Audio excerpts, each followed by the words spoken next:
Doctor Lakshman Yadav, मैं आपके पास आऊंगा।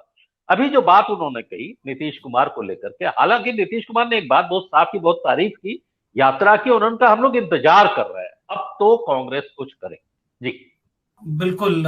मैंने पूरा वो भाषण भी सुना और सरसरी तौर पर सीपीआई एमएल ने जो अपना 11वां राष्ट्रीय अधिवेशन आयोजित किया था उस पर भी एक निगाह डाली।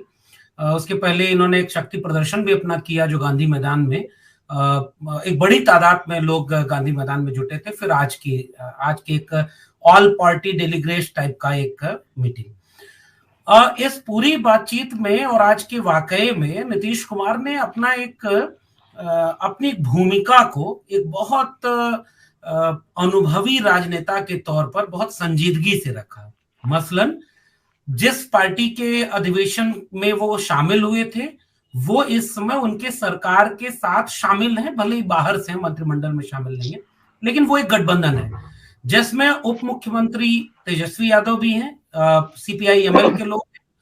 उनको एक मजबूती का संकेत भी वो दे रहे थे और लगातार ये कह रहे थे कि भाई आप भी मजबूत होइए और हमारा तो आपसे रिश्ता बहुत पुराना है और वो उसे भूलिएगा मत, सीपीआई एमएल वाले लोगों को कहा, और आप अच्छा काम कर रहे हैं। फिर तेजस्वी जी ने भी उस पूरी बातचीत को मजबूती, यानी आज का वो वाकया, एक तो बिहार में जो गठबंधन है और उसको मजबूत करते हुए केंद्र वाली राजनीति यानी 2024 के चुनाव के लिए संकेत किया उन्होंने।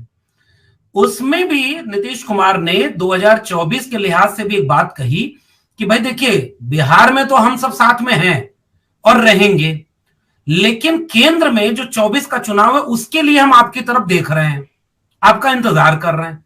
फिर तारीफ भी की कि आपने अपनी यात्रा से एक बहुत सकारात्मक संदेश दिया है, लेकिन अब देर कर रहे हैं आप।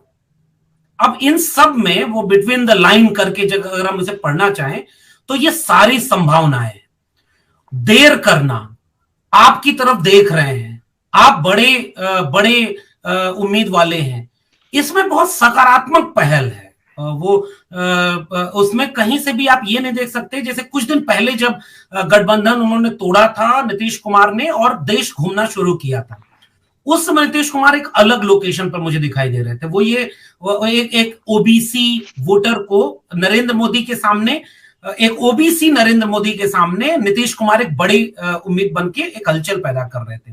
लेकिन आज नीतीश कुमार ने अपनी भूमिका थोड़ी सी शिफ्ट करते हुए अपनी बात कही कि भाई हम आपकी तरफ देख रहे हैं।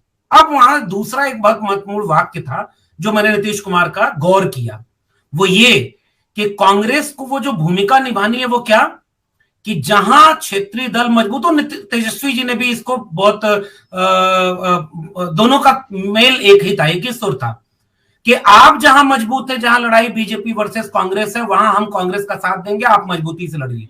लेकिन जहां क्षेत्रीय दल है वहां आपको एक तालमेल बनाना होगा, एक ऑल पार्टी मीटिंग बुलाइए। कहीं ऐसा नहीं कि वहां हम लड़ेंगे। हाँ, ड्राइविंग सीट वाली बात तेजस्वी जी और नीतीश जी के यहाँ इशारों में आई, लेकिन मुझे लगता है कि यहां एक सूत्र है और वह सूत्र कांग्रेस को भी समझ में आ रहा होगा कि अकेले कांग्रेस मुश्किल होता है। जहां जहां कांग्रेस वर्सेस बीजेपी है वहां तो ठीक है, लेकिन पंजाब का भी एक उदाहरण है, वहां एक तीसरा दल आ गया बीच में, वहां ठीक है बीजेपी नहीं थी। यह एक सूत्र है 2024 के लिहाज से जो एक गठबंधन की संभावनाओं की तलाश करते हुए नीतीश कुमार ने संकेत किया है। अब कांग्रेस ने पहले अशोक गहलोत को ट्राई किया कि वो राष्ट्रीय अध्यक्ष बने, अपने वजह जिसकी वजह से वो नहीं बने, वो ओबीसी चेहरा थे। मल्लिकार्जुन खड़गे बाकायदे क्लेम किया जाता है और मल्लिकार्जुन खड़गे का पिछले दिनों का संसद का भाषण आप देखिए, वो तेवर कि हम मूल निवासी हैं, वो जो एक अपनी आइडेंटिटी को क्लेम करता हुआ। और उसके बाद उत्तर भारत में हो क्या रहा है, बिहार में जाति जनगणना शुरू हो चुकी, उत्तर प्रदेश में जाति जनगणना के लिए अखिलेश यादव का ये बयान कि गांव गांव जाएंगे, और प्लस ये शूद्र और रामचरित मानस वाला प्रकरण जिस पर बीजेपी अभी भी बैकफुट पर है। एक नए तरह का कुछ चर्निंग हो रही है, पॉलिटिकल चर्निंग। मुझे लगता है कि उन सारी पृष्ठभूमियों में अगर हम आज के बयान को देखें तो इसमें बहुत सारी संभावनाएं हैं कि कांग्रेस के साथ तालमेल बना करके, कांग्रेस को मजबूती से साथ में रख करके नीतीश कुमार ने संकेत किया है कि हम 24 के लिहाज से एक बड़ी चुनौती पेश कर सकते हैं जिसमें मुद्दे भी हैं और एक तालमेल वाला गठबंधन भी है। लेकिन कुल मिला के देखिए 2-3 चीजें बहुत स्पष्ट हैं। यह बात तो कांग्रेस के भीतर भी ये बात समझ में आती होगी कि कांग्रेस के भीतर एक ऐसा खेमा है जो ये मानता है कि भाई एक समय में ऐसा था कि पूरे देश का प्रतिनिधित्व कांग्रेस करती थी, हम कैसे कमजोर हो गए, तो जिन जिन लोगों ने हमसे छिटक करके अलग अलग मोर्चे बनाए, तो दो तरह के विचार वहां होंगे। एक तरह के लोग कहते होंगे कि उनको जोड़ो, और दूसरे तरह के लोग कहते होंगे नहीं, उनको किनारे करके उनके मुद्दे को ले लो ताकि हम वापस उस वोट बैंक को शामिल कर लें। मुझे लगता है कांग्रेस अभी इसमें भी कंफ्यूज है और कांग्रेस को बिल्कुल स्पष्ट करना होगा। अब मुझे लगता है अब कोई वो दिन लौट के आने वाला नहीं है कि पूरे देश में कांग्रेस भाजपा का एकमात्र विकल्प बनकर उभर जाएगी। ये बहुत मुश्किल है। बहुत सारी चीजें बदल गई हैं, मुद्दे बदल गए हैं और बहुत राजनीति में इतनी चीजें बदल गई हैं कि अब उत्तर प्रदेश या बिहार में कोई आकर ये कहे कि भाई पहले हमें आरजेडी या सपा या बसपा से लड़ना होगा, नीतीश को कमजोर करना होगा क्योंकि हमें कांग्रेस को मजबूत करना है, तो ये अब अभी बिल्कुल संभव नहीं दिख रहा है। अभी उत्तर प्रदेश, बिहार हो या बंगाल हो या दिल्ली हो, इन सब जगहों पर कांग्रेस जब भी टेबल टॉक पर बैठेगी तो वहां की रणनीति दूसरे के हाथ में होगी।